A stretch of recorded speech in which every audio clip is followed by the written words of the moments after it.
o problema dele. Aí, então, não trata com antibiótico. Muito bom. Bom raciocínio aí da Hélida. Né?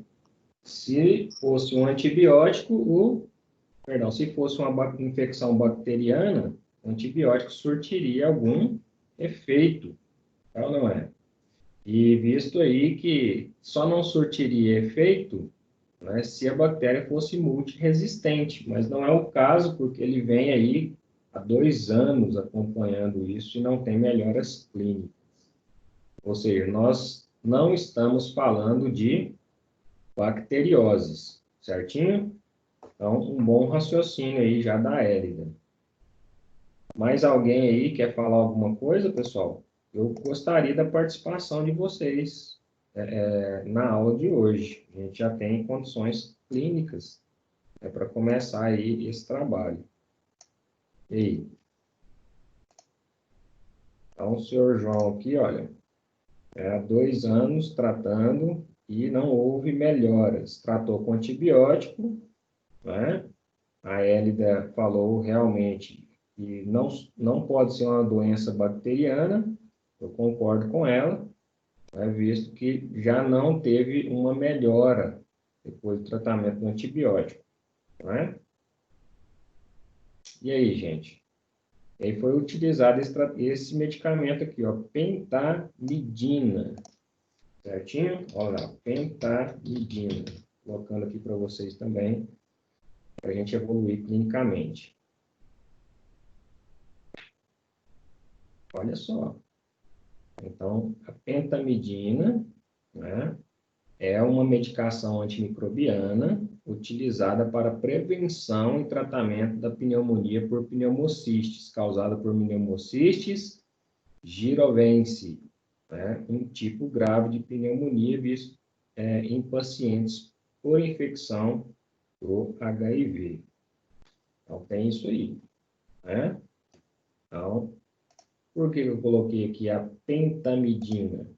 Porque falou aqui, olha, na conclusão, visto que o tratamento não foi efetivo, que tratamento? Com antibiótico por 2 anos, houve a progressão do quadro clínico para um comprometimento acentuado bucofaringiano e do septo nasal. Ele retornou a essa unidade de atendimento, onde lhe foi indicado o uso de pentamidina, medicação antimicrobiana, a gente viu que né, antimicrobiana, certinho? Que tem surtido efeito no controle das manifestações clínicas. Ou seja, teve uma melhora depois que iniciou com pentamidina. Então, eu deixei isso aqui para vocês pensarem, tá bom? É um caso a se pensar. Pentamidina, então, é uma medicação antimicrobiana utilizada para prevenção e tratamento da pneumonia por pneumocistes e causada por pneumocistis girovense, um tipo grave de pneumonia, visto que pacientes infecções por HIV contraem ela. Então, é uma doença oportunista, esse negócio aí do pneumocistis. Porém, será que a pentamidina só serve, né, para pneumocistis? É uma medicação onde o tratamento é indicado para pneumocistis, mas será que ela só serve para pneumocistis? Bom, olha só, o isotionato de pentamicina, certo?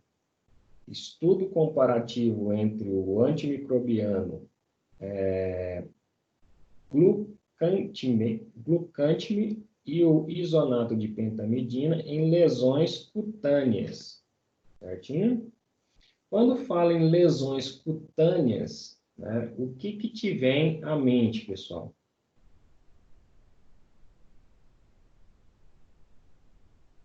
Aguardando a resposta.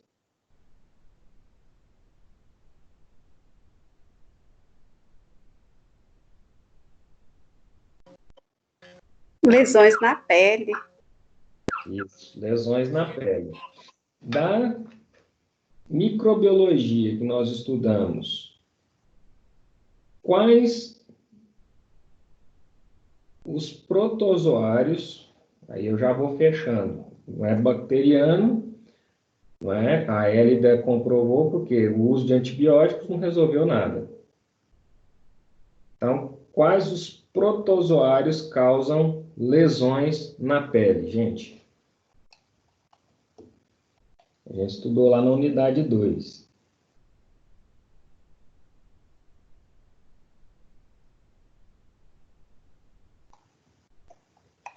Então, vocês concluíram comigo que a vocês concluíram comigo, né, que não é uma doença bacteriana, certinho?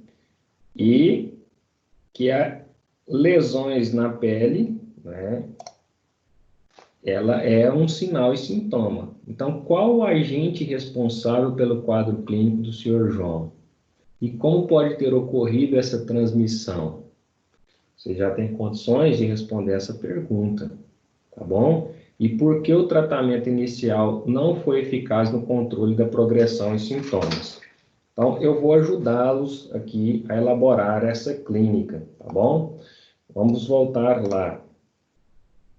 O pronto atendimento, recebeu lá o senhor João, que estava tratando um sintoma de faringite. Começou como faringite aqui, inicialmente tratado com antimicrobiano, após a viagem a Eldorado, no Mato Grosso do Sul, região endêmica de... Ele já deu uma dica. Esquistossomose. Aí eu te pergunto, esquistossomose pode causar faringite? O que é o princípio da esquistossomose? Quando você nada em um lago que tem as cercárias, como a gente falou, não é? Então, olha lá. Esquistossomose. Então, quando você nada ali em um lago que tem cercárias, certinho? Você acaba sendo infectado pelas cercárias, tá bom? E aí as cercárias pegam a corrente sanguínea, olha lá, cercária infecta o homem por penetração ativa na pele, tá bom? Essa cercária pega ali, né, a corrente sanguínea, certinho? E após a penetração transforma-se, né, em xistossômulas, e disseminam pelo sangue, né, atingem o fígado, onde maturam as formas adultas, que é o verme, né, adulto macho e fêmea da esquistossomose. Então, nesse ciclo aqui, penetração ativa da cercária na pele e transformação em verme adulto, né, que ocupa aqui o espaço porta intrahepático, provocando extravasamento de líquido acítico, né, e barriga d'água, olha lá. Né? Isso aqui é provocado porque esse verme, né, o Schistosoma mansoni, ele ocupa principalmente, né, essa região aqui do fígado e do espaço porta intrahepático.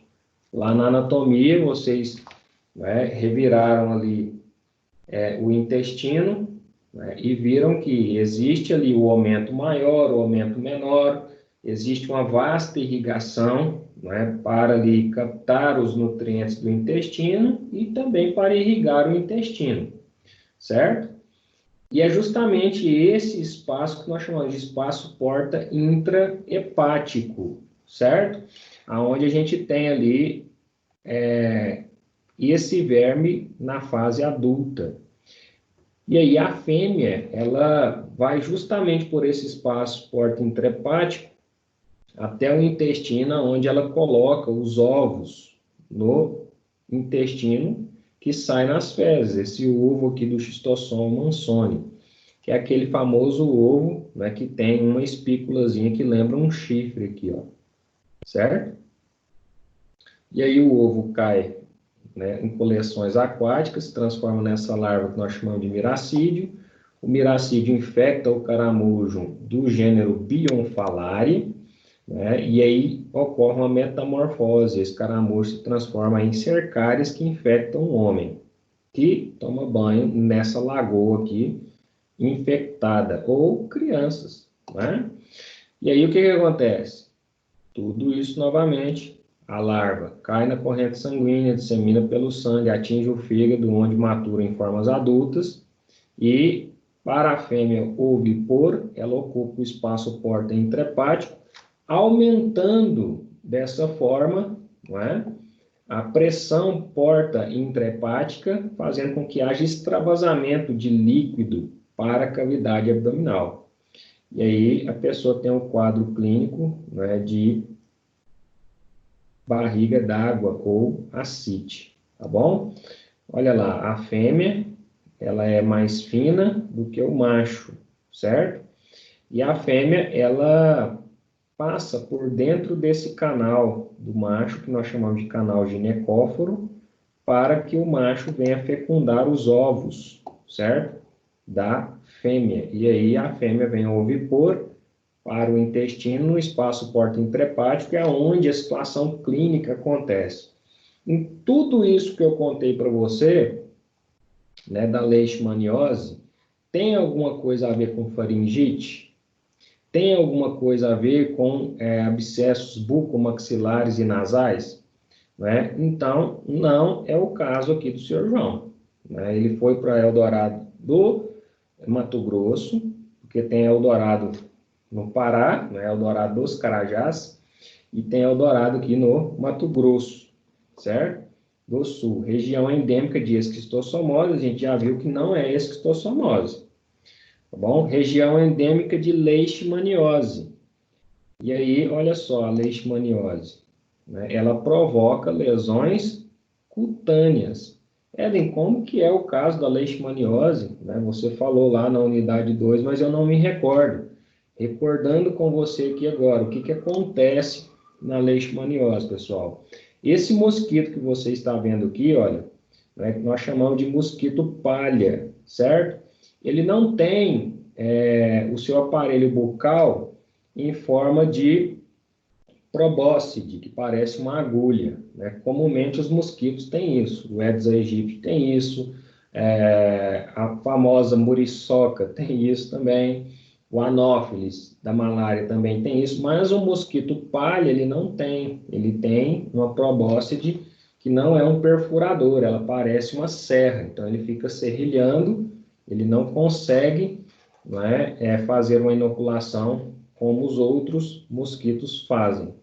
Só porque esse mosquito aqui, ele, né, olha lá, ele se infecta com o gênero Leishmania, certo? E aí, lá dentro do mosquito, a questão do ciclo do protozoário Leishmania se completa. E aí, o mosquito infectado com a Leishmania, ao picar o homem, como vocês estão vendo aqui e aqui, na onde ele provocou a picada, né, você vai ter ali uma lesão, né? Olha lá a lesão. Então, esse mosquito picou aqui, assim como essa feridinha começou assim, ó, tá bom? E aí, a leishmania, ela vai, né, de forma irradiada, ou seja, ela não está no centro da lesão, ela sempre fica nas bordas. Ela foi inoculada aqui pelo mosquito e aí vai de forma irradiada crescendo, né, o raio da infecção, certinho? Adianta tratar isso daqui com antibiótico? Não vai adiantar, tá bom, gente? Certinho? Então, nesse caso, né, dessa pessoa que foi infectada, lá tem relatos, olha só, o tratamento inicial com antibióticos não foi efetivo e houve uma progressão do quadro clínico para um comprometimento acentuado bucofaringiano, tá bom? Então, do septo e também do septo nasal. Então, houve um comprometimento aqui bucofaringiano, né, e do septo nasal. Vocês, às vezes, podem, né, imaginar isso, mas vamos ver em imagens, eu sempre gosto de mostrar imagem. Comprometimento bucofaringiano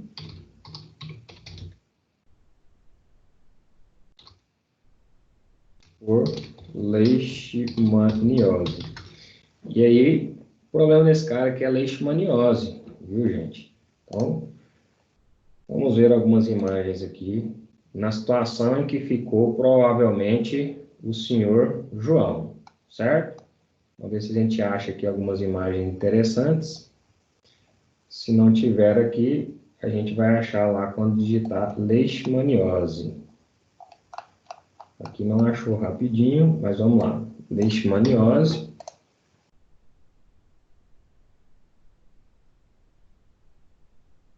E aqui a gente vai achar rapidinho. Então, leishmaniose é uma doença que afeta aí cães, afeta também o ser humano. Ela tem reservatório ali nos cães, tá bom? Então, se não tratar os cães, não adianta, né? Se o mosquito está ali e ele pica o cão, ele pode transmitir isso para o homem, certinho? E aí começa-se uma lesão, se for leishmaniose tegumentar, né? Começa naquela lesão que a gente viu aqui, olha. Da leishmaniose, uma lesão cutânea que vai se irradiando, vai abrindo, né, e a leishmania está justamente nesta borda da lesão. E aí, quando vai lá no laboratório, o que, que a gente faz?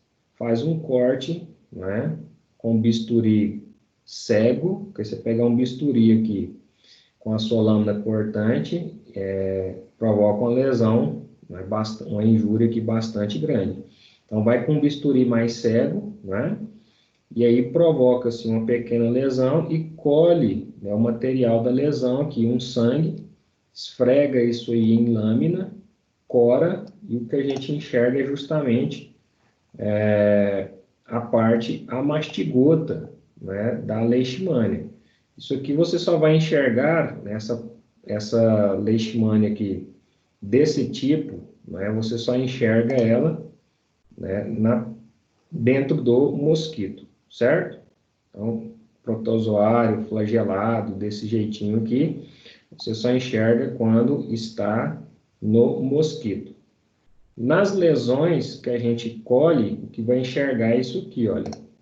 Colheu lá da mãozinha, que você enxerga é isso aqui, olha. Célula de defesa, isso aqui é um monócito, certo? Pessoal, mas que monócito estranho, né? Eu estudei lá na hematologia o monócito de outra forma. Porque o monócito, qual que é a função dele, gente? E aí, clínica, eu ligo tudo, tá bom? Monócito, tá bom? Qual que é, deixa eu visualizar aqui para você o monócito, certinho? Nas imagens aqui. Olha lá o monócito na corrente sanguínea. Essa célula aqui, ela tem a capacidade de promover defesa por fagocitose, assim como essa outra célula aqui que nós chamamos de neutrófilo. Então, tanto neutrófilos, né, quanto monócitos, que são esses outros aqui, ó, monócito, monócito, monócito, aqui tem hemácia, aqui tem plaqueta, e aqui tem monócito, monócito, monócito e neutrófilo. A função dessas células aqui é fagocitar, né, processo de fagocitose. E eu creio que eu já mostrei, né, esse vídeo aqui para vocês, mas não custa nada relembrar, já que estamos construindo clínicas.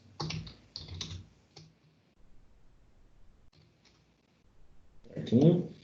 Eu sempre gosto desse vídeo aqui para mostrar a fagocitose ao vivo, certinho? Olha lá então, uma fagocitose ao vivo, né? Como que ela acontece, e é justamente a função dessas células aqui, ó, tanto monócitos quanto neutrófilos são capazes de fazer esta função de fagocitose, que é uma resposta imunológica inata, você já nasce com ela.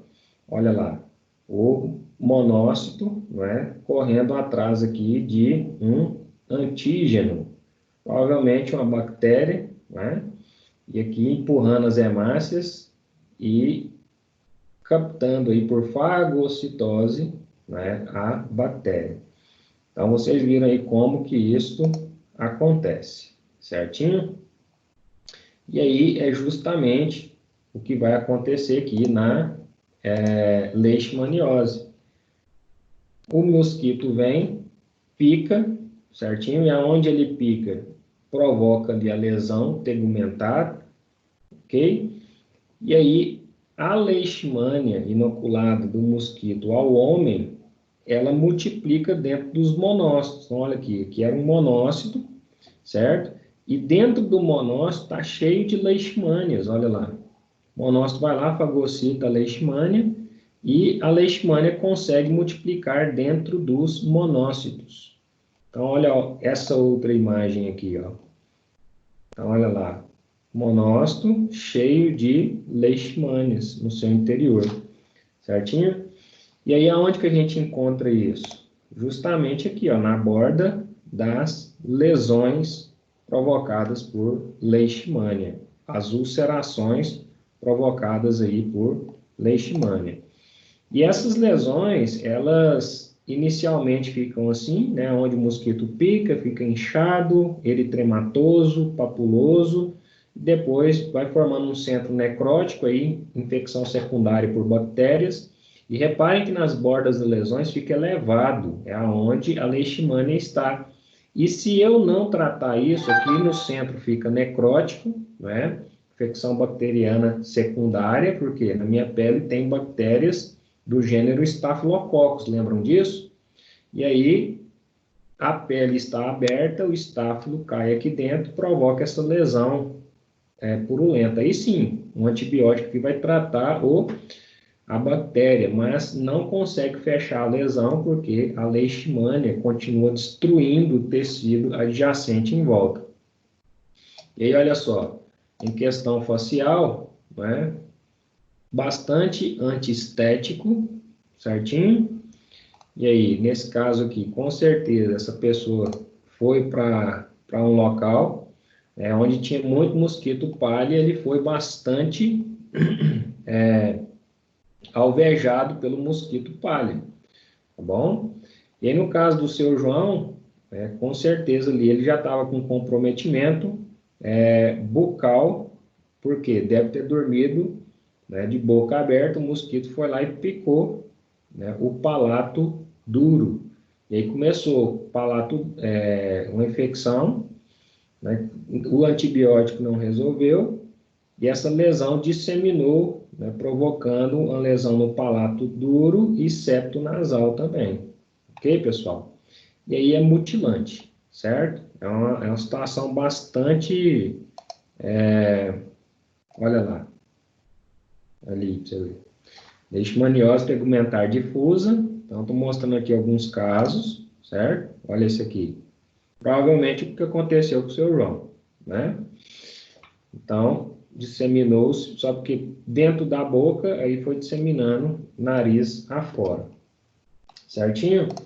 Então, é justamente isso aqui, ó. Visto que o tratamento não houve progressão, olha, 2 anos. Então, a progressão dessa doença é lenta. Né? Para chegar aqui nesse estágio dessa doença, né, mutilante desse jeito aqui, passou muito tempo com um diagnóstico errado. No caso aqui do seu João, ele já estava, né, comprometido aqui,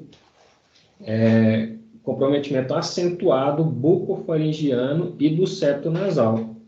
E aí ele retornou, né, à unidade, onde foi indicado o uso de pentamidina.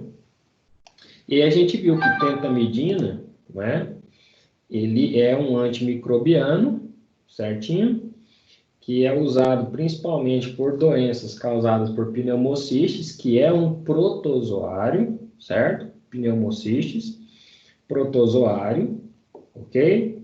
E aqui a gente vê, olha, a pentamicina, certo? É usado aí como tratamento também para leishmaniose, certinho? Tratamento aí de pneumociste, certo? Mas também pode ser tratado aí a leishmaniose. Então, resolvendo o caso clínico aí para vocês. O caso clínico está lá no seu livro, né? E aqui ele também foi reportado. Então, olha lá. Com base na situação exposta, você conseguiria indicar qual é o agente responsável pelo quadro clínico do senhor João. E como pode ter ocorrido a transmissão? O agente que provocou esta manifestação clínica prolongada, crônica, né, que dura aí já 2 anos, é a leishmania, certo? Essa leishmania tem a transmissão pelo mosquito. Qual que é o nome do mosquito, pessoal?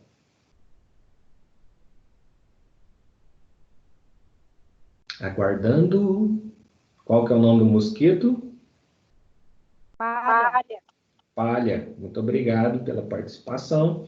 Não é? Então, para que você organize e aprenda os conceitos que permitirão que você chegue a uma conclusão, apresentaremos a importância do conhecimento do controle da transmissão e do tratamento das principais parasitoses que afetam a saúde do homem, assim como artrópodes, insetos, vetores que causam essas doenças.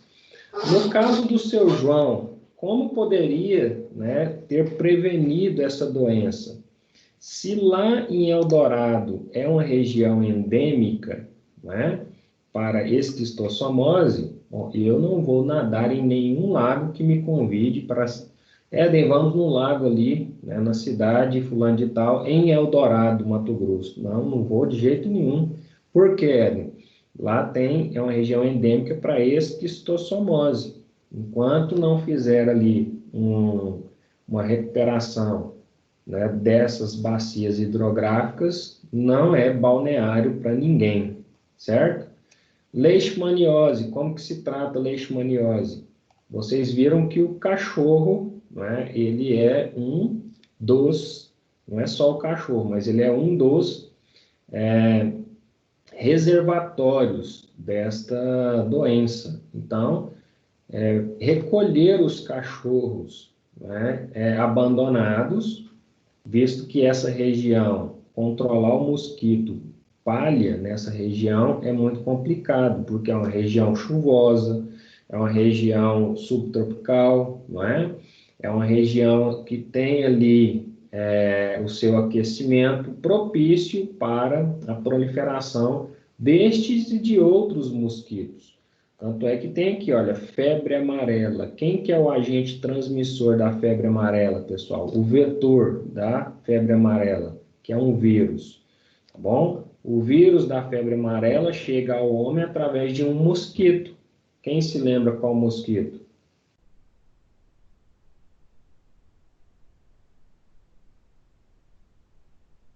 Ninguém? Mosquito Aedes aegypti, tá bom? É um agente que transmite este vírus ao homem. O Aedes aegypti também transmite quais outras viroses? Dengue. Então, quando essa região aqui é endêmica para a febre amarela, é porque ela também pode ser endêmica para a dengue, certo? Malária é um outro mosquito, né, que transmite essa doença aqui, olha. Então, só nessa região aqui nós temos, por transmissão de mosquito, a leishmaniose, transmitida ao homem pelo mosquito palha, certo? A febre amarela, transmitida ao homem pelo mosquito Aedes aegypti. A malária, que é uma outra protozoose causada pelo Plasmodium, que é transmitida ao homem pela picada de um outro mosquito, Anopheles. Então, 3 mosquitos aqui, ó, palha, Aedes aegypti e Anopheles, tá bom? Presentes nessa região, porque é uma região propícia. Ela mal consegue eliminar um mosquito. Então, o que tem que ser feito aqui nessas regiões? Entrar nessas regiões com repelente, tá bom? E quando for dormir, não ficar de bobeira, né? Dormir ali com o mosquiteiro, né? Ter o cuidado, porque senão a coisa vai evoluir um quadro clínico bastante comprometedor. Com certeza essa pessoa que dormiu, né, ao som, ao luar, né, sem um mosquiteiro, alguma coisa. E olha só, né, realmente é bastante comprometedor, certo? Por quê? É um diagnóstico difícil. Antes de chegar nessa situação aqui, a pessoa vai suspeitar de fungo, né, esporotricose causa isso daqui também, essa manifestação clínica, certo? vai suspeitar de uma micobactéria. Qual micobactéria? Lepra, certo? Pode também causar na sua questão virchoviana, essa situação aqui, ó, tumefação epitelial, certo? E aqui nesse caso também, né, uma leishmaniose. E aí eu pergunto aqui para vocês, se vocês estão, né, observando a questão de tantas clínicas, né, também isso passa pela cabeça do médico, certo? Ao fazer o diagnóstico. Por que, professor, que demora tanto a diagnosticar esta questão? Primeiro, eu falo sempre, é um acesso, né, à saúde, certinho? Acesso à saúde. Depois, a questão, né, do acesso à saúde, eu falo que é uma questão aí de diagnóstico correto, não é? Olha só, o senhor João foi enviado para casa para ser tratado com antibiótico. O que é isso aqui?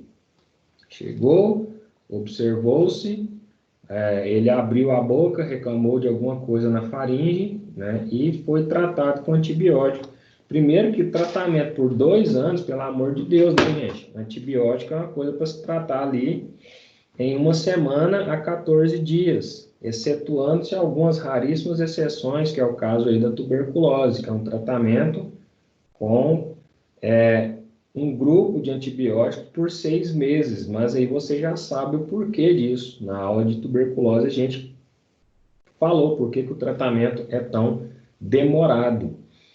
E aí nesse caso aqui não houve melhora, né? Houve uma negligência também do Sr. João, como que ele demorou 2 anos para voltar para o pronto-socorro, né? E aí só então, depois que voltou para o pronto-socorro, já viu-se as lesões mutilantes, aí começou a suspeitar da leishmaniose, e aí utilizou um fármaco correto, pentamidina, que é indicado para leishmaniose, certinho?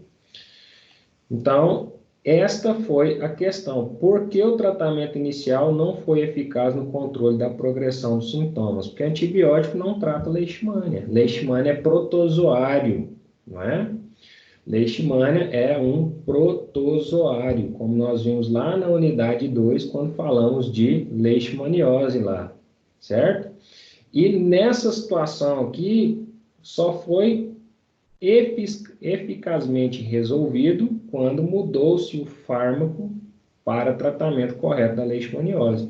Aí ele observou uma melhora dos sintomas, tá bom? Então, no caso aqui da leishmaniose, o controle, não é, da leishmaniose é recuperar ali os cães abandonados, levar para um ambiente de zoonoses, tá bom? Se não puder tratar esses animais e levar para adoção, sacrificá-los, porque já tem animais que já chegam lá com um quadro de doença bastante avançado. Então, deve ser sacrificado, não tem recuperação para esses animais. Mas para os animais que são levados para ali, que tem condição de ser tratado e colocado para adoção, é também recomendado, certo? Que não pode ficar abandonado, porque é uma região endêmica cheia de mosquito, certinho? E aí tratar o mosquito é quase impossível, né? Porque no Brasil, até hoje a gente não conseguiu eliminar um mosquito, quanto mais 3, que é uma região endêmica que você viu aí por 3 mosquitos, Palha, Anopheles e Aedes aegypti, tá bom? Então, controle, transmissão e tratamento. Transmissão, controle e tratamento de enteroparasitoses, certo? Depois que a gente avançou aí, vamos falar um pouquinho de transmissão, controle e tratamento de enteroparasitose, transmissão, controle e tratamento de arbovirose. Primeiro, as enteroparasitoses, não é? Enteroparasitoses são parasitas entéricos. Aí entram os cistos, né, da Entamoeba coli, Entamoeba histolítica, da giardia, né, que nós estudamos aqui na unidade 2, quando falamos de protozooses, certo? Entra também aqui a Iodamoeba bustili, né? São todos enteroparasitas, que normalmente chegam ao homem por água e alimentos contaminados. Pessoal, independente da enteroparasitose, né? Normalmente, a maioria dos casos chegam ao homem por água e alimentos contaminados com cistos, se no caso forem protozoários enteroparasitas. Quais são os protozoários enteroparasitas? A ameba, não é? A giardia, certinho? Tá anotando aí? Ameba, giardia, ok? A Iodameba, certo? Professor, como que escreve Iodameba? Assim, ó, Iodamoeba, tá bom? Assim que escreve. Iodamoeba, certo? Olha lá, o cisto de Iodamoeba. Certinho? É um cisto bem pequenininho, né? Formato aí de meia-lua. E a pessoa que coloca isso daqui na boca, através de água e alimentos contaminados, acaba se infectando. Olha aqui o cisto de ameba, não é? Nesse caso aqui, a entameba pode ser coli ou histolítica. Nesse caso aqui são cistos de ameba. Aqui um cisto de giardia, olha como que ele é. Então aqui, ó, cisto de Iodamoeba, certo? Cistos de ameba e cisto de giardia.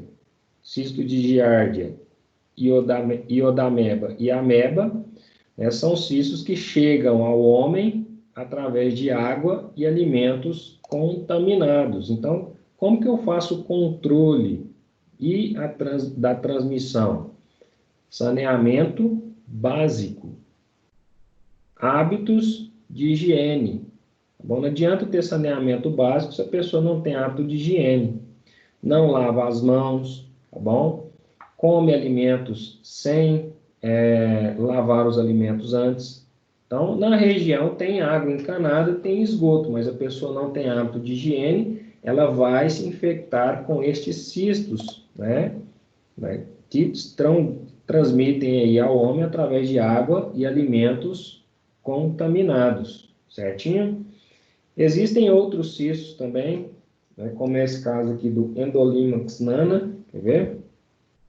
Aqui, cadê o Endolimax nana? Tem o Endolimax nana aqui também. Aqui, ó, Endolimax nana. É um cisto bem pequenininho, certinho? Então, eles são tudo muito parecidos. E a gente estuda para fazer o diagnóstico. Olha aqui, giardia, Endolimax nana, certo? Olha lá, Endolimax nana, aqui um pouquinho mais aumentado. Iodamoeba bustili e ameba, entameba coli ou histolítica, certo? Então, estes cistos aqui são cistos de protozoários que afetam o homem através da água e alimentos contaminados.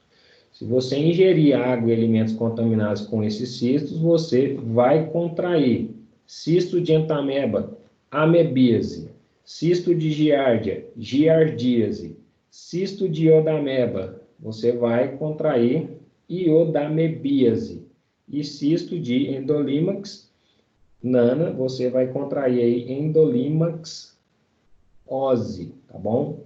E aí você vai ter essas doenças por falta de higiene ou ingestão de água e alimentos contaminados.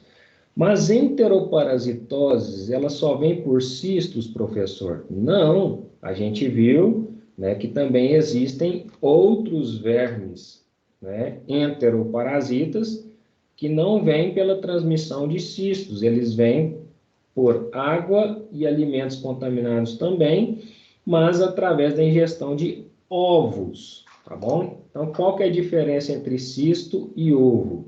Cisto é uma coisa bem pequenininha, leve, tá bom? Visualizada ali ao microscópio, certinho? E ovo é uma coisa maior. Não estou falando de um ovo de galinha, mas ovos de parasito. Ascaris. A famosa lombriga. Tá bom? É uma coisa maior, certo? Do que um cisto. Então, olha aqui. Ovos de Ascaris lumbricoides, tá bom? E aí existem outros ovos, professor? Existe ovos de enteróbios vermiculares, ovos de Hymenoplex nana, tá bom? São todos ovos de parasita, olha aqui. Ovos de tricúris, ele parece um limãozinho, tá vendo? Então, ovos de Ascaris, certo? Ovos de tricúris, triquiura, ovos de ancilostomídeo, ok? Presentes no solo. E também tem o ovo de enteróbio, né? Ovos de enteróbio. Deixa eu colocar aqui um atlas, né? Que aí tem todos os ovos. Aqui, ó. Só está de Ascaris, mas tem o atlas aqui parasitológico.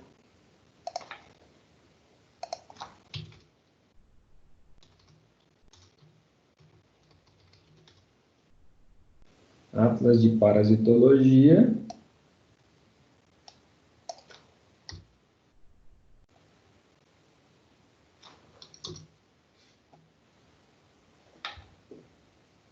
Aqui, ó. Esse aqui é um bom atlas. Então, olha lá, ovos de Ascaris, tá bom? E tem ele imaturo, infértil, fértil, ovos de xistossoma, ovos de tricúris, ovos de tênia, ovos de Hymenoplex, tá bom? E aí tem outros parasitos aqui também. E aqui os cistos, ó, cistos de Entamoeba coli, Entamoeba histolítica, giardia, tá bom? Então, todos esses aqui são potenciais parasitos, ok?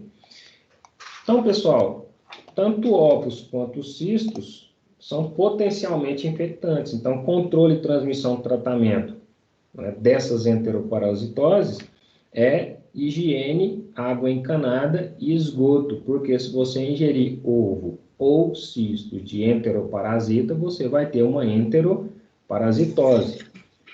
Arbovirose. O que são arboviroses? A gente viu, né, no caso do seu João.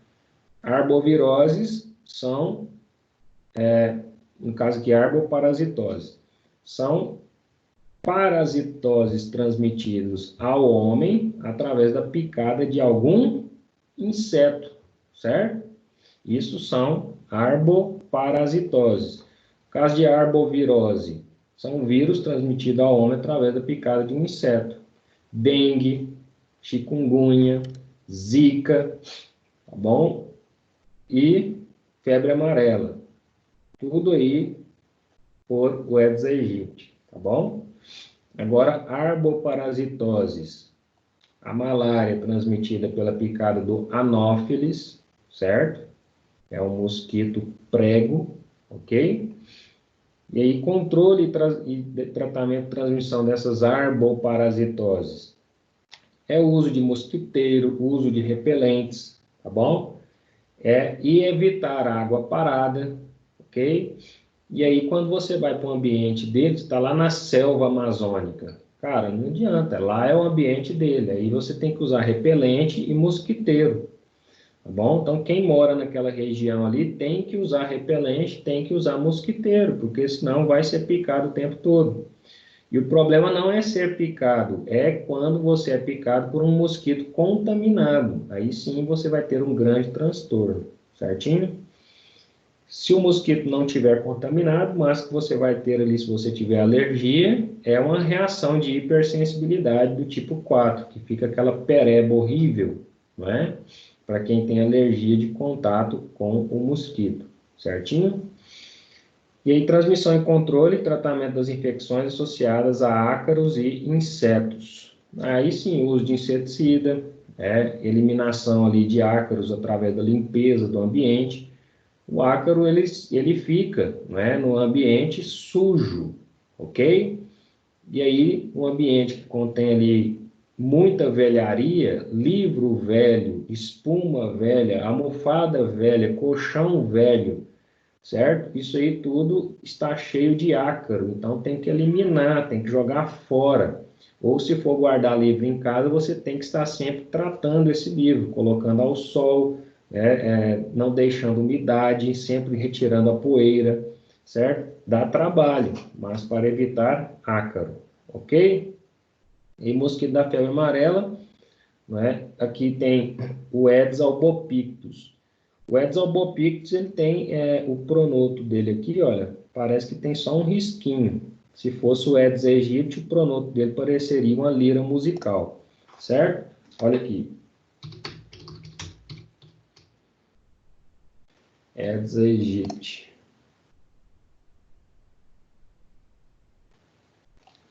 O pronoto do Aedes aegypti parece uma lira musical, certo? Olha lá, ó. Parece uma lirazinha musical. Aqui você consegue ver melhor, né? Então, aqui e aqui no lado aqui ele forma tipo um desenho que lembra muito uma lira musical, certinho? Olha lá, ó. Já o Aedes albopictus, não. O Aedes albopictus é esse que está aqui, né, no seu livro. Olha lá, ele só tem um cortezinho no meio, certo? Então, como prevenir isso daqui? O uso de inseticidas, o uso de mosquiteiro, tá bom? E nas cidades evitar água parada, né, em ambientes, porque esse mosquito que ele é cosmopolita, ele sai lá do ambiente silvícola e se adaptou às cidades através da água parada. O ovo deste mosquito aqui, ele dura anos no ambiente, dessecado, e aí a partir do momento que há uma floração de água parada, se eclode a larva dentro do ovo. Por isso que isso aqui nunca acaba se não tiver o controle da água parada nas cidades. Então, sempre revisar calha, sempre revisar, né, se não tem nada no quintal ali acumulando água, tá bom? E aí, nessa época que está secando, ele praticamente some. Por que ele não desaparece? Porque sempre tem uma aguinha parada em algum lugar alimentando o ciclo dele. E para isso aqui desaparecer, tem que ficar anos sem ter água parada, tá bom? E aí sim, aí ele vai só para onde tem água parada no ambiente silvícola. Mas enquanto a cidade não compreender isso, né, como o ovo dele fica anos no ambiente, ele acaba, né, postergando e a gente nunca consegue eliminar. O Brasil conseguiu eliminar o Aedes aegypti em 1922, por aí, só porque o Brasil, né, tem países vizinhos que não conseguiu eliminar. O que aconteceu? Entrada novamente do mosquito no Brasil. E aí até hoje a gente não conseguiu eliminar isso, porque aí exige um grande esforço, não só governamental, mas populacional, certinho? Então, o conhecimento do controle, da transmissão, do tratamento das principais parasitoses, não é fundamental para que você tenha não só condições de fazer uma clínica, não é? Uma triagem clínica, mas também a orientar, não é, as pessoas quanto a essas questões de educação sanitária, ok? Então, nessa situação aqui, é importante o seu conhecimento na transmissão das principais parasitoses, e a gente estudou isso aqui na unidade 2, certo? Onde a gente estudou as principais bacterioses humanas, as principais protozooses humanas, as principais parasitoses, as principais viroses, as principais micoses humanas. A gente estudou tudo isso aqui na unidade 2, certinho? E aí o conhecimento disso tudo é importante para que você seja um profissional capacitado, tá bom? Dentro dessa importância do conhecimento para o tratamento, para a clínica e tudo que você for fazer. Para não ter esse problema aí, eu estou tratando uma parasitose com antibiótico, não vai resolver nada. tá bom? Estou tratando uma micose com antibiótico, não vai resolver nada. Micose se trata com antifúngico e parasita se trata com medicamentos antiparasitários específicos, certo? E aí você já sabe o tratamento da leishmaniose, ó, à base de pentamicina, tá bom? Então, embora haja distribuição progressiva dessas enfermidades nos últimos anos no Brasil, elas ainda apresentam significativos níveis de prevalência e correlações com prejuízos acentuados, o que coloca um grande problema de saúde pública. É importante destacar que essas doenças que nós estudamos estão relacionadas com condições sanitárias e socioeconômicas inadequadas. E isso não é culpa do governo, tá bom? É culpa de quem coloca os governantes lá, certinho, pessoal? Falta de informação da população a respeito da sua forma de contágio, ok? Aí entra a educação sanitária, não é? Aonde uma boa educação sanitária evita, ainda que a pessoa esteja em ambiente inóspito, ou seja, um ambiente que não tem água e esgoto tratado, tá bom? Ele pode ainda, assim, passar isento por doenças se ele se cuidar, através de uma educação sanitária. Então, falta de informação gera problema. Profilaxia insuficiente, aqui entra a falta de vacinação, certo? Aqui entra a falta de tratativas eficientes, né? Como no caso, se você mora na selva amazônica e vai para lá sem repelente e sem mosquiteiro, você está perdido. A gente está acostumado aqui com essas casas de alvenaria aberta, né? Algumas casas têm mosquiteiro, na época aí de alguns mosquitos, principalmente o Aedes aegypti, mas lá no ambiente amazônico, ou quando eu falo de Amazônia, são todos os estados que têm Amazônia legal, o cara tem que viver numa casa, né, lá é muito quente, então não dá para viver numa casa fechada, mas com a casa arejada com tela na janela, tá bom? Tela de mosquito.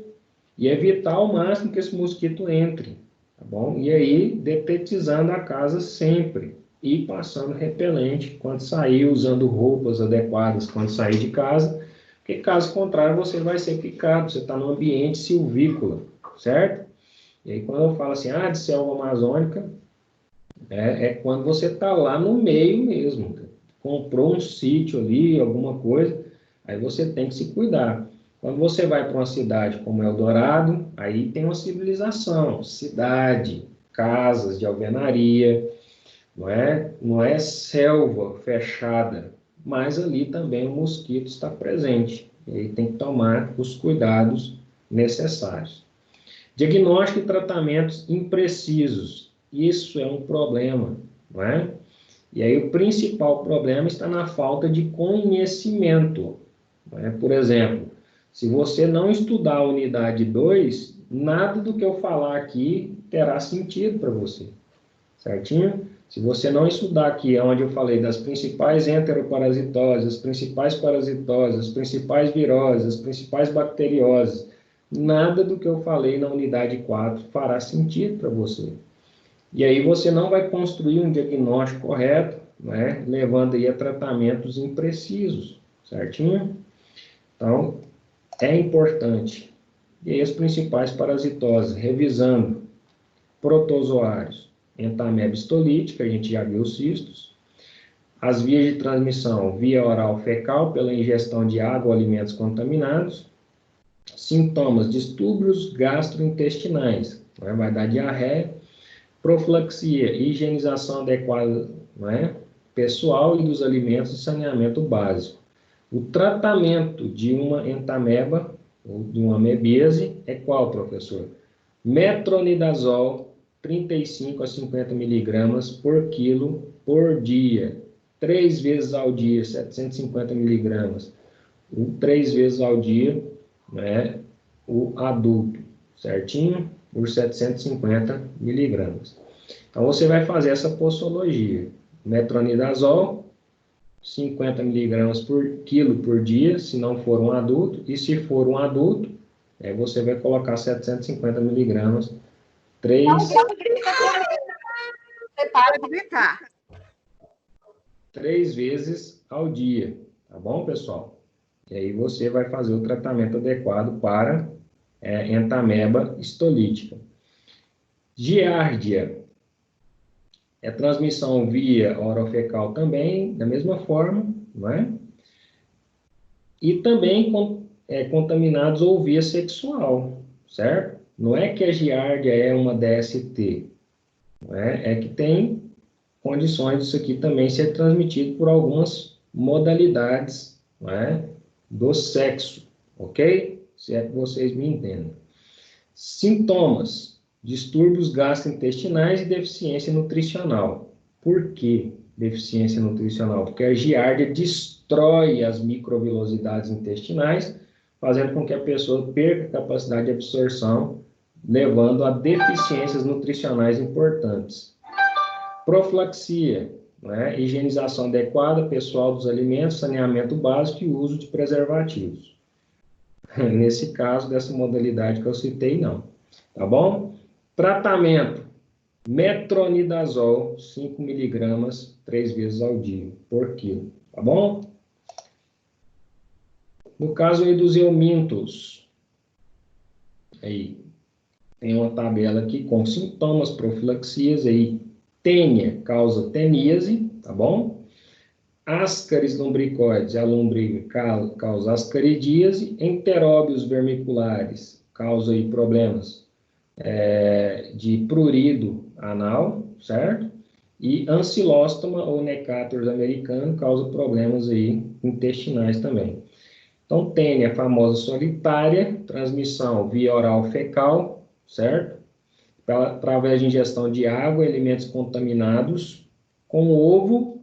Se você contrair o ovo da tênia, como a gente falou, você vai desenvolver cisticercose, ok?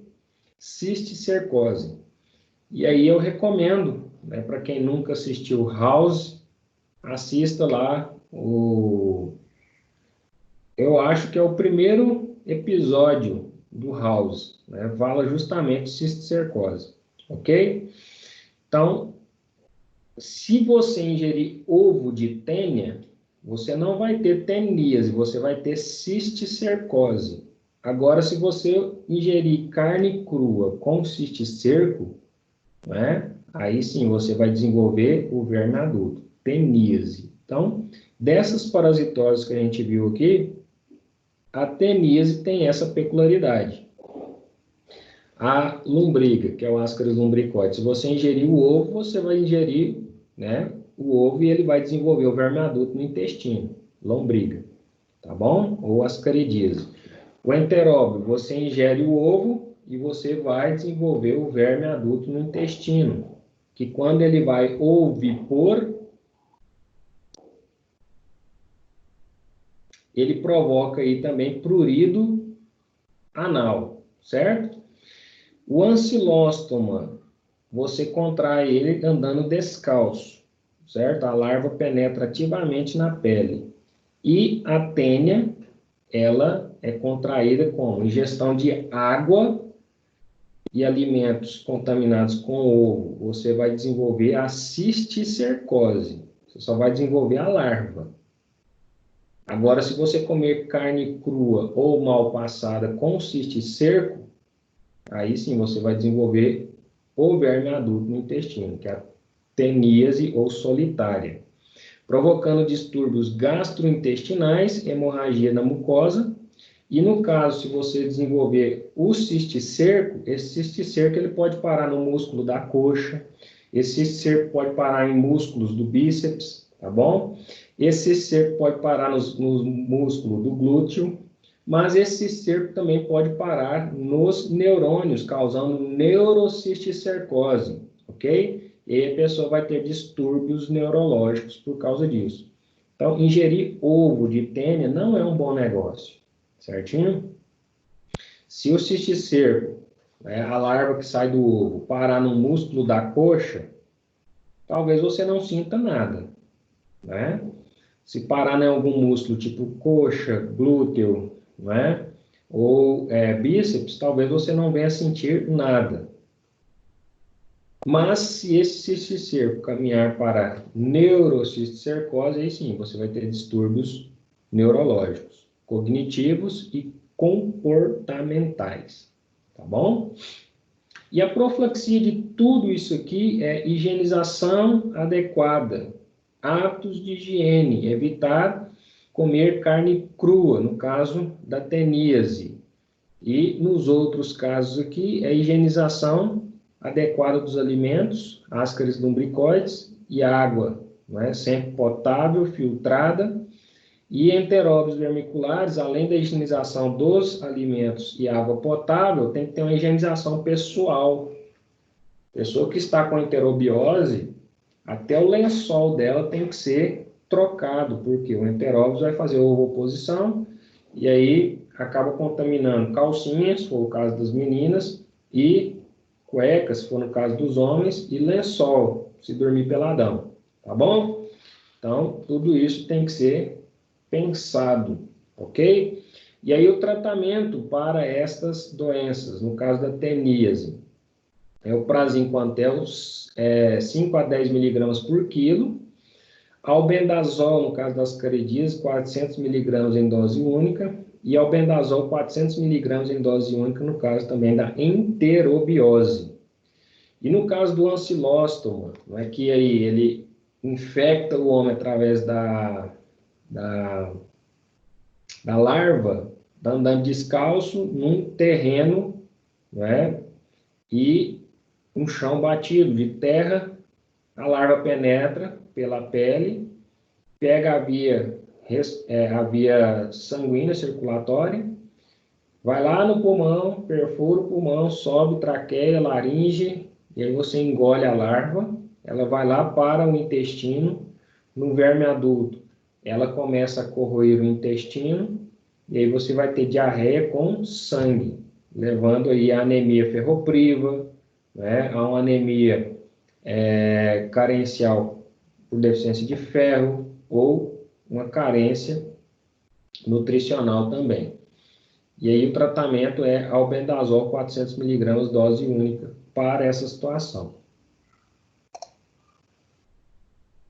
Nas arboparasitoses, né, que aí a gente viu leishmania, plasmodium e trypanosoma cruzi, certo? No caso da leishmania, eu já revisei aqui com vocês, picada do mosquito palha, né, que nós chamamos de flebótomo. No caso do trypanosoma cruzi, é a picada do triátoma, certo? E no caso do plasmodium, a picada do mosquito anófelis. Isso tem que estar claro na mente de vocês, tá bom? Os sintomas da leishmaniose, como vocês viram, lesão cutânea, hepatoesplenomegalia, se for uma leishmaniose visceral, certo? Febre, anemia, leucopenia e trombocitopenia. O que é leucopenia, professor? Diminuição dos leucócitos quando eu estou fazendo a contagem do hemograma, certinho? Então, eu olho lá um hemograma completo, e aí eu tenho diminuição do número de leucócitos e diminuição do número de plaquetas, certinho? E por ser uma doença crônica, toda doença crônica gera anemia, que é anemia por doença crônica. Como que isso acontece, professor? A doença crônica, ela ativa, como você viu aqui, a leishmaniose, ela ativa a fagocitose. E essa fagocitose gera resposta inflamatória aguda. Como é uma doença crônica, você viu no caso do Sr. João, 2 anos de doença. Isso aí libera muito leucotrieno, muita prostaglandina, tá bom? Muito interferon alfa, que são as citocinas liberadas durante esse processo de ataque imunológico. Essas citocinas, principalmente interleucina 1, interleucina 6 e interferon gama, elas atingem o fígado, fazendo com que o fígado libere hepcidina, que é uma outra proteína. A hepcidina bloqueia a ferritina, que é o depósito de ferro do organismo. Você entra com anemia. Então, toda doença crônica que ultrapassa 21 dias, a pessoa é passível de desenvolver anemia por doença crônica. Certinho? E aí, por isso, justificando aqui o sintoma de anemia na leishmaniose, certo? E aí, no tripanossoma, né, causando aí distúrbios gastrointestinais, cardíaco, febre, fadiga, mal-estar, dor no corpo e exantema. Quando a gente falou de tripanossoma cruzi lá na unidade 2, nas principais arboparasitoses, esses sintomas aqui são porque o tripanossoma cruzi, ele, na sua forma tripomastigota, ele acaba destruindo as fibras musculares cardíacas, as fibras musculares lisas do esôfago e do intestino, provocando aí dificuldade de deglutição, não é? Problemas cardíacos, distúrbios gastrointestinais, por causa dessa situação. E aí, no caso do Plasmodium, a gente viu que ele provoca ali o rompimento das hemácias. Por causa disso, não está aqui nos sintomas, mas ele também desenvolve anemia, certo? Além de febre, dores de cabeça muscular, taquicardia e aumento do baço, certo? Essa taquicardia que é justamente devido à anemia hemolítica, porque o plasmódio destrói as hemácias da pessoa. E aí, para suprir a necessidade de oxigenação, a pessoa tem taquicardia, taquicardia que foi ótimo. Profilaxia de todos esses mosquitos, olha só, combate ao mosquito, combate ao mosquito, combate ao mosquito. Que atua como vetores, saneamento básico, tá bom? É a mesma profilaxia. E o tratamento, no caso da leishmaniose, antimoniais pentavalente, 10 a 20 miligramas por quilograma por dia, durante 20 dias, ou a anfotericina B, certo? 1 miligrama quilo por dia, 14 a 16 dias. Tratamento da doença de Chagas, bezonidazol, 3 a 10 miligramas por quilo por dia, 2 vezes ao dia, durante 10 a 90 dias. E no caso da malária, Plasmodium, tratamento antemicina, cloquina, ou cloroquina também, primaquina, posologia e duração seguindo recomendações médicas, certinho? No caso aqui das prevenções contra insetos e ácaro, inseto, musca doméstica, ok? Isso aqui pode causar algumas patologias, entre elas as miíases, E também ser vetor de transmissão de algumas doenças, vetor de eumintos e protozoários. E aí é o que eu sempre falo, as pessoas têm nojo de mosca, têm nojo de barata, mas quando é uma formiguinha, ela só sopra. Formiga também é inseto, viu, gente? E transmite tudo isso aqui também, ok?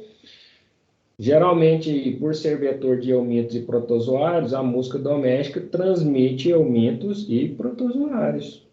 Giardia, Entamoeba coli, Ascaris lumbricoides, tá bom? E aí o sintoma geralmente relacionado a parasitoses intestinais. Profilaxia, uso de mosquiteiro, inseticida e repelentes, higienização adequada pessoal e dos alimentos, saneamento básico. Tratamento, a depender da parasitose contraída. E aí, no caso do pedículos SP, O que é pedículos SP, professor?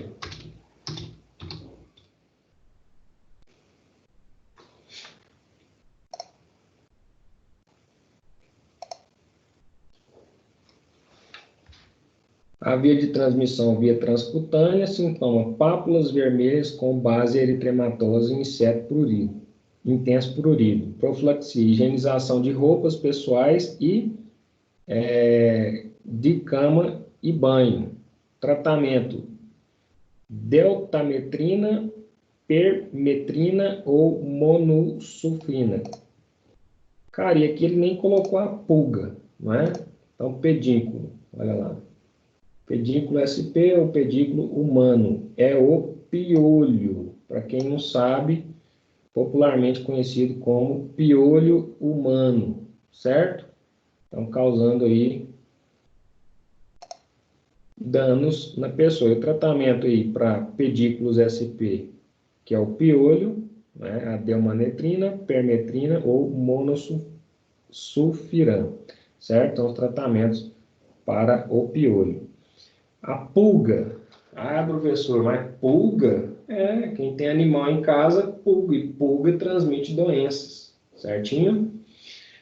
Pulga infectada com Yersinia transmite a famosa peste bubônica, certo? Que pode ser tratado hoje com antibiótico, mas na época que não tinha antibiótico, né, de 1920 para trás, dizimou 1/3 da Europa, certinho? Ácaro, né? Existem várias espécies de ácaro, entre elas, Sarcoptes scabiei, né? Via de transmissão transcutânea, assim como o piolho, a picadinha, desencadeando a escabiose, que provoca pápulas e prurido, especialmente nos punhos, entre os dedos, mamilos, axilas, abdômen, nádega e genitária.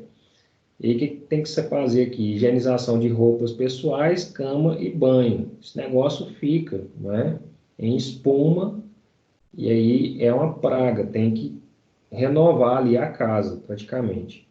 Soluções, tratamento, soluções escabicidas e medicamentos sistêmicos adequados, para, no caso aqui, da escabiose, ok? Vamos ver algumas imagens de escabiose aqui. Olha lá, escabiose. O que acontece? O ácaro invade intraepitelialmente, tá bom? Provocando essas erupções cutâneas aqui. Então, ó, o ácaro fica, doença da pele causada por um ácaro escavador, certinho? E aí fica aqui essas pápulazinhas. É a famosa sarna, tá bom? Ah, professor, eu conhecia como sarna, agora escabiose. Bom, agora você tem um conhecimento universitário, você tem que saber os dois, certinho? Então, é pessoa com sarna, né? Então, cada erupção papulosa eritematosa dessa daqui tem um ácaro escavador lá dentro, tá bom? E nesse caso aqui não vai adiantar tratar a pele se não tratar a cama, né? Então trocar lençol, trocar colchão, trocar tudo, porque o ácaro está em uma dessas regiões, ele fica nessas regiões. Então, olha só, várias lesões aí por sarna, que é cientificamente conhecido por escabiose. Ó, tadinho do menino aqui, novinho, começou a nascer os dentes e cheio de sarna, certo? E aí o tratamento para sarna, a gente viu soluções escabicidas e medicamentos sistêmicos adequados, certinho? E aí, no próprio livro de vocês, né, sugere-se aqui, então, a leitura de alguns artigos, que eu recomendo também, a leitura desse artigo aqui de enteroparasitose na população infantil, sua prevalência e modelos de decisão utilizados, tá bom? É uma revisão, né? Então, se tem revisão aqui, é bom você ler esse artigo, certinho? E aqui também, né, um outro artigo para você estar lendo aqui, Estratégias de Controle do Aedes aegypti, certinho? Agregando o seu conhecimento. E aqui um videozinho, né, falando sobre parasitas e protozoários. Olha o seu João aqui, tadinho. Né? Então, falando sobre leishmaniose. A gente já falou, né, sobre leishmaniose, depois você dá uma melhor visualizada aí na sua casa, com o tempo, fazendo isso daí. E agora o que você tem que fazer? Você vai ler a seção 4.3 do seu livro, complementando o conhecimento que o professor já passou para você. Meu conhecimento vai extra livro, a gente falou do assunto do livro, mas a gente enxerga um pouco mais para que você tenha condições de raciocinar clinicamente. Mas o conteúdo ali do seu livro está bem enxuto, vai lá, faça, né, os exercícios também, a leitura do livro, os exercícios das questões diagnósticas de pré-aula e pós-aula, e fazer lá também o Avançando na Prática, certo? Traz novas situações da realidade que ajudarão você a compreender. E se tiver alguma dúvida, semana que vem, né, eu estou aqui para sanar essas dúvidas de vocês. Mas se não fazer, não vai ter dúvida, né, gente? Vocês fizeram na semana passada? Oi. Peraí. Tá cortando seu áudio aqui. Fala de novo.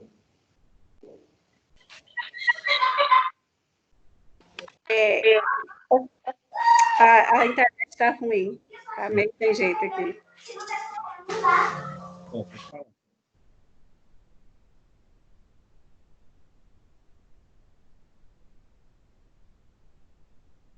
Pode falar, pessoal. Eu gosto que vocês participem. Então, olha lá, enquanto vocês vão formulando suas perguntas para que eu venha responder, né, você vai fazer aqui, olha, atividade diagnóstica, né, pré-aula e pós-aula. Atividade diagnóstica, tá tudo aqui, ó. E lá no livro de vocês também tem exercícios para serem feitos, certinho? E aí, na próxima aula, a gente vem encerrando a matéria com a unidade 4, seção 4. Então, a gente já viu tudo isso aqui, ó. Unidade 1, as estruturas básicas de bactéria, vírus, fungos e parasitas, tá bom? Na unidade 2, a gente viu as principais parasitoses humanas, as principais viroses humanas, as principais bacterioses humanas e as principais micoses humanas. Na unidade 3, a gente falou praticamente de antibiótico-terapia, de antibiograma, como que ele é feito, classes de antibióticos. E falamos também sobre medidas de prevenção, né, de processos de antisepsia e de esterilização. E aí, na unidade 4, né, nós começamos a dar aplicabilidade na questão da interação do homem com o ambiente, né, como que ele infecta e discutir casos clínicos relacionados àquilo que a gente viu anteriormente. Então, aqui a gente já discutiu o caso clínico de bacterioses, discutimos casos clínicos de parasitoses, de viroses, tá bom? E na aula de hoje, com certeza, nós enxertamos bastante clínica, né, e tratamento dessas doenças também, certinho? Dúvidas?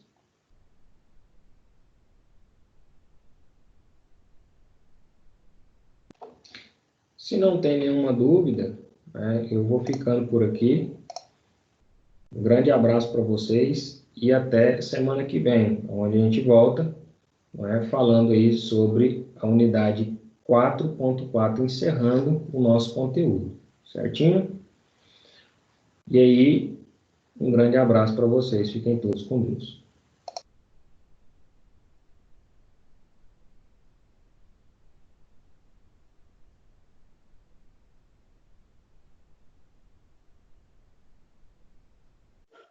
Falou, pessoal.